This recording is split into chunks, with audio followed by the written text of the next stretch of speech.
महाविद्यालयातील सांस्कृतिक समिती आणि IQAC या समितीच्या वतीनं आयोजित प्रिन्सिपल स्टुडंट्स इंटरॅक्शन, प्राचार्य विद्यार्थी सुसंवाद, तद्वतच BA BSc द्वितीय आणि तृतीय वर्षाच्या विद्यार्थ्यांकडून BA BSc प्रथम वर्षाच्या विद्यार्थ्यांचं स्वागत करण्यासाठी आयोजित करण्यात आलेल्या नवप्रवेशित विद्यार्थ्यांचे स्वागत या कार्यक्रमामध्ये व्यासपीठावर उपस्थित महाविद्यालयाचे उपप्राचार्य doctor अवधाने sir, उपप्राचार्य doctor Bhadke sir, ज्यांचं आम्हाला खूप मोलाचं मार्गदर्शन आणि प्रेरणा आणि सल्ला आणि उपदेश आहे असे महाविद्यालयाचे सचिव माननीय राजेश महाराज देगलूरकर, कनिष्ठ महाविद्यालयाचे पर्यवेक्षक प्राध्यापक वारे सर, सांस्कृतिक विभाग प्रमुख डॉक्टर सौ नेरकर मॅडम, उपस्थित सर्व माझे सहकारी शिक्षक, शिक्षकेतर कर्मचारी वृंद आणि माझ्या सर्व लाडक्या, हुशार, टॅलेंट, बुद्धिमान, अभ्यासू, प्रामाणिक, चिकित्सक, संयमी, चिकाटी वृत्ती असलेले सर्व माझे विद्यार्थी बंधूंनो, भगिनींनो, ही एवढी विशेषणं जी तुमच्यासाठी वापरली ती कोरोनाच्या नंतर मला वाटते पहिल्यांदाच वापरण्याचा मला योग इथं आलेला आहे.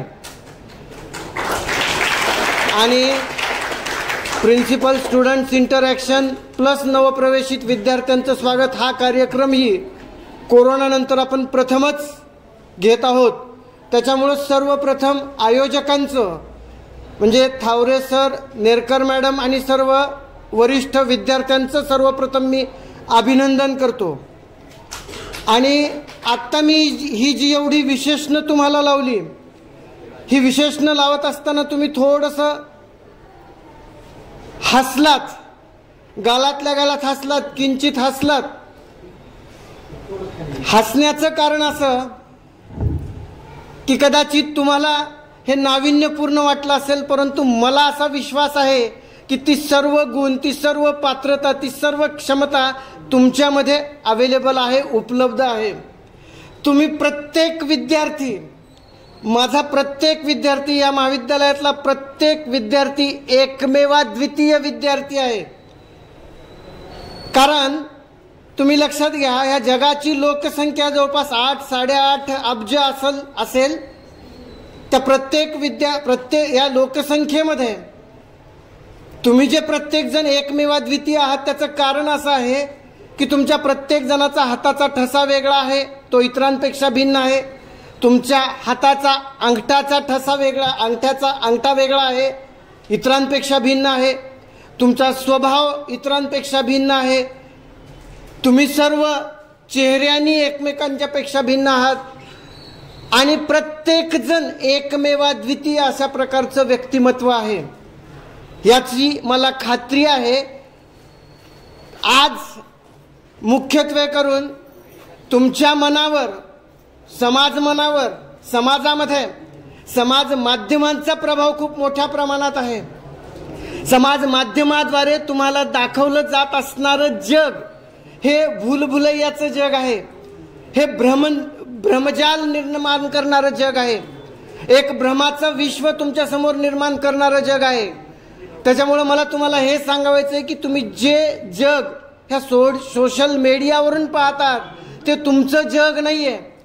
तुम्ही जे स्वप्रयत्नांनी निर्माण करता, स्वतःच्या प्रयत्नातून, स्वतःच्या कष्टातून, स्वतःच्या परिश्रमातून ते तुम्ही जग निर्माण करता, जे विश्व निर्माण करता ते तुमचं जग असतं.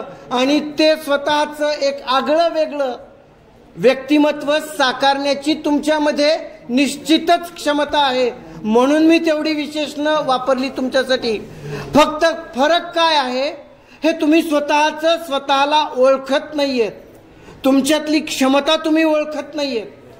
ज्या विद्यार्थ्याने क्षमता स्वतःची ओळखली तो यशस्वी झाला. तो जीवनात यशस्वी झाला.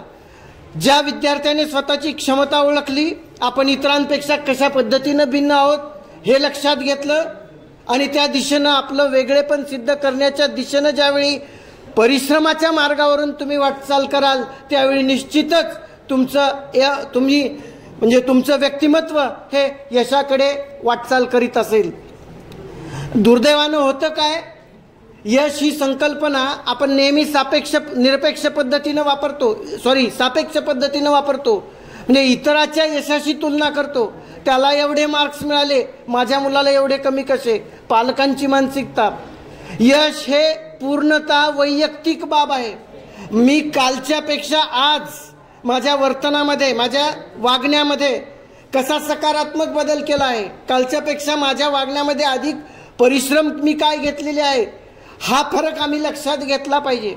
नाहीतर होतं काय, वेळोवेळी आपल्याला बऱ्याच वेळेला आपल्याकडे ज्या गोष्टी नाही आहेत त्या गोष्टीबद्दल कुरकुरण्याची सवय असते. बऱ्याच वेळेला तसं कुरकुरत बसण्याची गरज नाही.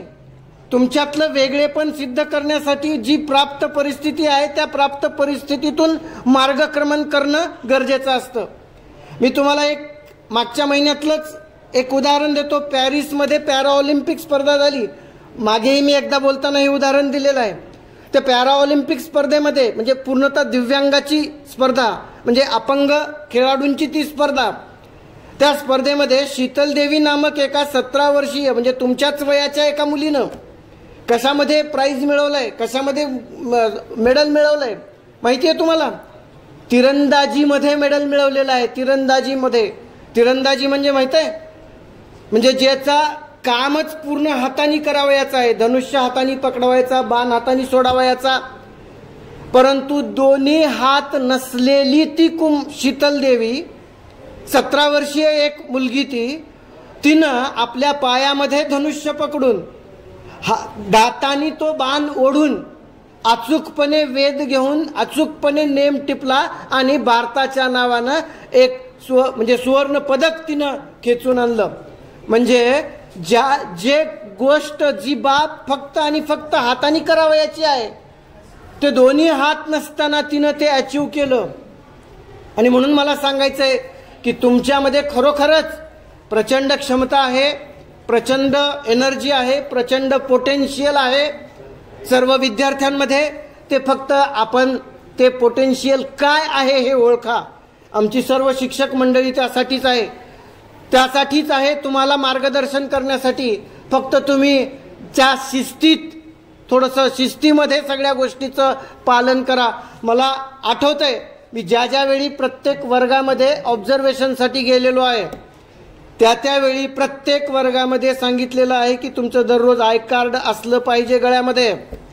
आज जेव्हा मी निरीक्षण केलं, कालही सूचना दिली, आज जेव्हा निरीक्षण केलं तेव्हा एकाही विद्यार्थिनीच्या गळ्यात आय कार्ड नाहीये. म्हणजे जी सूचना प्राचार्य देतात, उपप्राचार्य देतात किंवा शिक्षक वृंद देतात त्या सूचनेचं थोडंसं पालन करायला शिका. ही तुमची यशाकडे वाटचाल करण्याची पहिली पायरी आहे असं समजा. आणि त्या अनुषंगानं आमची शिक्षक मंडळी तुमच्यावर थोडं जास्त प्रेम करते. शिक्षक मंडळीलाही माझ्या ऑर्डर अशा आहेत की विद्यार्थ्यांना आय कार्ड शिवाय बसू देऊ नका, परंतु केव्हाही गेलं तर एकाच्याही गळ्यात आय कार्ड नसतं. असं नको. साध्या गोष्टीतून आम्ही शिस्तीचे धडे घेतले पाहिजेत आणि शिस्तीत वागलं पाहिजे ह्या विद्यार्थी दशेमध्ये. तर आम्हाला आमचं ध्येय साध्य करता येऊ शकतं. सर्व नवप्रवेशित विद्यार्थ्यांचं मी मनपूर्वक या महाविद्यालयाच्या वतीनं, संस्थेच्या वतीनं, माझ्या वतीनं, सर्व शिक्षक वृंदाच्या वतीनं हार्दिक स्वागत करतो. तुमच्या भविष्यासाठी शुभेच्छा चिंतितो आणि या कार्यक्रमाचं आयोजन करणाऱ्या सर्व मंडळीचं पुनश्च एकदा मी अभिनंदन करतो आणि मी माझी रजा घेतो. धन्यवाद. एक सूचना आहे, डिग्रीच्या विद्यार्थ्यांना परीक्षा फॉर्म भरण्याची नोटीस आलेली आहे, म्हणजे हे आलेलं आहे परिपत्रक. सर्वांनी लवकरात लवकर परीक्षा फॉर्म भरून घ्यावेत.